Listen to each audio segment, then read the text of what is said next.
I was beginning to feel a bit weak and malnourished. Now, after COVID, should our cleaning process change? Where am I supposed to get all these Lysol wipes from? My inner cave woman was ready to grow her own food. If all these things are missing in your life, you have to take pills.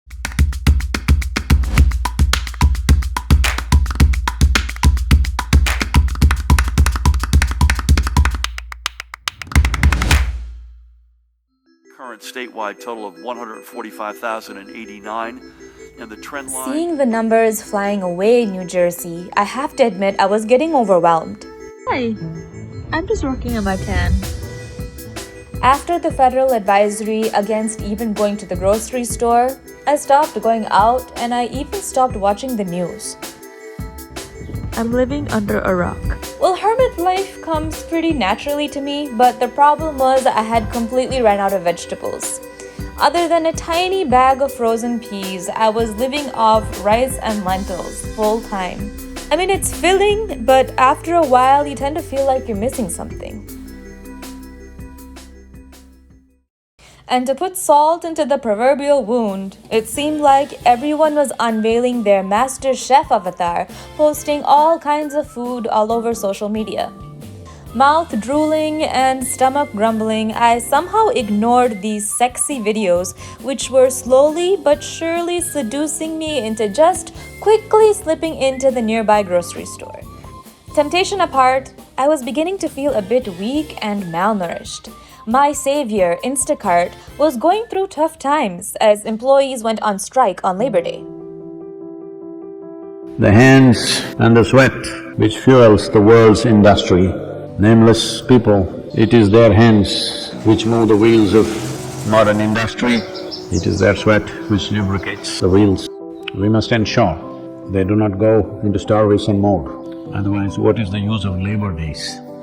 Right now with the pandemic across the world, it is this segment which will be hit very hard.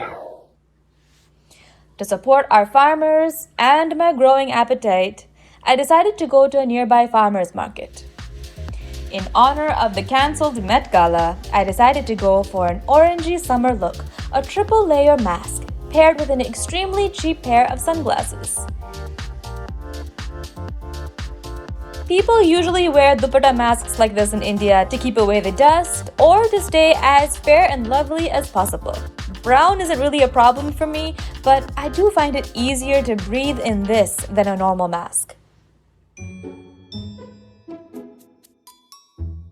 Well, we've always given our vegetables a basic wash, but that was BC. Now, after COVID, should our cleaning process change?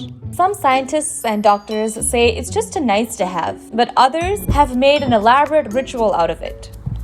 That's literally a perfect way to sanitize, but where am I supposed to get all these Lysol wipes from? Because there's no fixed guidance here yet, I came up with a more organic cleansing ritual.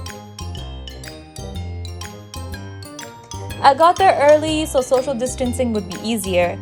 Some people use gloves, but I feel they're more of a hassle, an extra pair of hands to manage, especially after removing them. I left my purse in the car, just carried my credit card in my pocket, so it's easy to sanitize just that later. I usually quarantine my non-perishables in the car for 3 days. Experts are split on this too, but it just seems right to do this, as the virus lives for 3 days on plastic and 1 day on cardboard. Soaping your hands is like all of our religion now. But according to the FDA and USDA, soaping your produce is basically poisoning your own food, and it leads to gastro problems. Remove the plastic packaging and give it all a second saltwater soak. Salt and baking soda have long been proven to remove up to 80% of pesticides and bacteria. I end the whole ritual with the soak in turmeric water. Now, this is a traditional twist. Back in India, nothing happens without turmeric because of its antibacterial properties. We eat it, we cook it, we wash with it, we worship with it. There's quite a bit of research to back this up, specifically on the antibacterial effect of curcumin against E. coli and salmonella.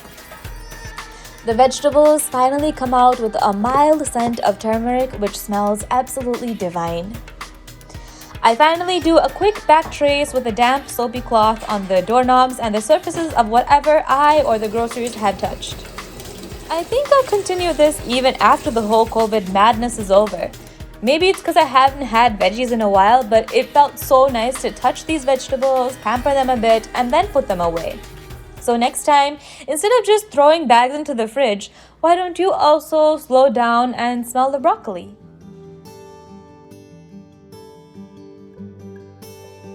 My grandmother, every day, the vegetable seller used to come home with a basket. Just then in the morning they would have plucked. By 7:38, they're at the doorstep. When they come and she will look at this, when she wants to buy it, she won't allow the vegetable seller to touch the vegetables. They plucked and brought it. It's fresh, just now it's come off the plant. But if it has to go into the balance or if she has to choose 1, 2, 3, 4 like this, she won't let them touch it. You don't touch my vegetables. This is not to keep bacteria away. She doesn't want that woman or that man to touch the vegetables that her children and grandchildren will eat. She will touch it in a certain way. She will fondle it, she'll caress it, she'll look at it like this, and then she will cut it and make it. Do you think this is all funny? If all these things are missing in your life, you have to take pills to manage your glandular function. Over the last few weeks, with no access to any produce, my inner cave woman was ready to grow her own food. But my outer city girl had no idea where to start.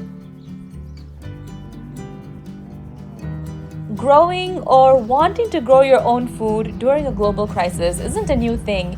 100 years ago, during World War II, the government encouraged people to raise victory gardens, and 20 million home and community gardens produced close to 40% of the country's fresh veggies. I dug up some fine soil under the mulch of the apartment garden outside. Hi. So somewhere in the middle of this edit, my hard drive conked out. Was uploading this video into YouTube. I had to start again, not completely from scratch because I had some of the clips still saved on my phone. But yeah, repairing my hard disk is probably the last thing on people's minds. Still keeping it around thinking it may work. Maybe it was just having a bad day. But I take it as a rite of passage on my little new videography journey. So I don't remember exactly what I had edited here, but it was probably something really sappy about plants. That's peeing!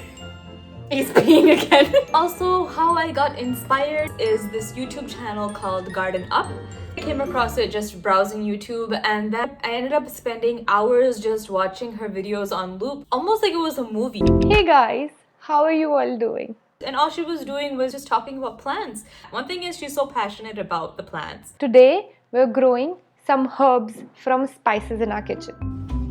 A garden sprouting up just from spices and lentils seemed like the ultimate entertainment.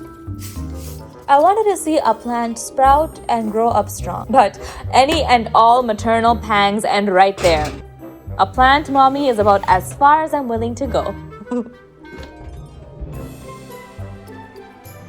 I poked some holes at the bottom of some plastic containers and found an old window mesh to filter out the sticks and stones from the soil. It was a lot of work and time, but we do have a lot of extra time. And it was a joy to do all this knowing that something alive and pure would be growing from it all. There is no way you can eat anything today which is not chemically infested. If you're eating very organic food, it's little organic chemicals they're using. Just come to that place. It's very difficult to eat something that's just grown in the wild forest. You can pluck out something and eat. That's very, very little, not even a small percentage of people are capable of eating that anymore.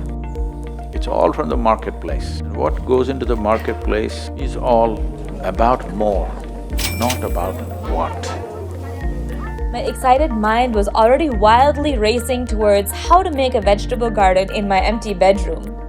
But for now, I just put in some green gram, millet, mustard seeds, and some lentils. A cleaner and faster way would be to just grow these in water. That's called hydroponics. But my noob gardening brain said that may need stronger lights than what comes through my apartment.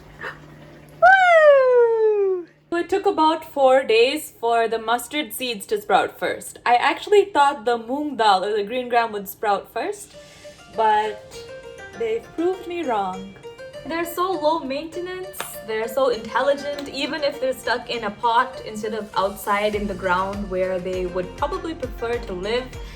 They're growing fine. None of them have been complaining or screaming for a trim. I think we can learn a thing or two from them.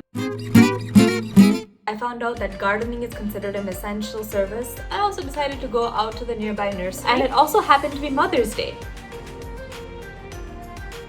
I was beginning to relate with why a lot of women seem to mature after they have children. Just the fact that something helpless is depending on you just to survive immediately makes you more responsible.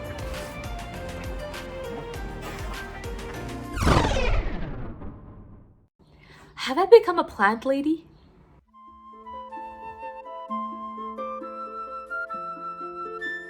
For your information, plants are cool now. They're supposed to be a millennial thing.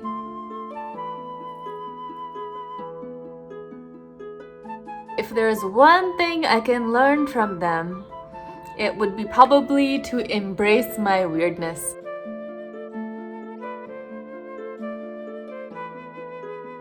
Not be concerned about any kind of label. So here's to embracing the plant lady and plant man inside all of us. Until next time. And all she was doing was just talking about plants. All the footage that I've ever taken, well, it's not that much, but... Before you go, please subscribe to my YouTube channel and give the bell a ring too.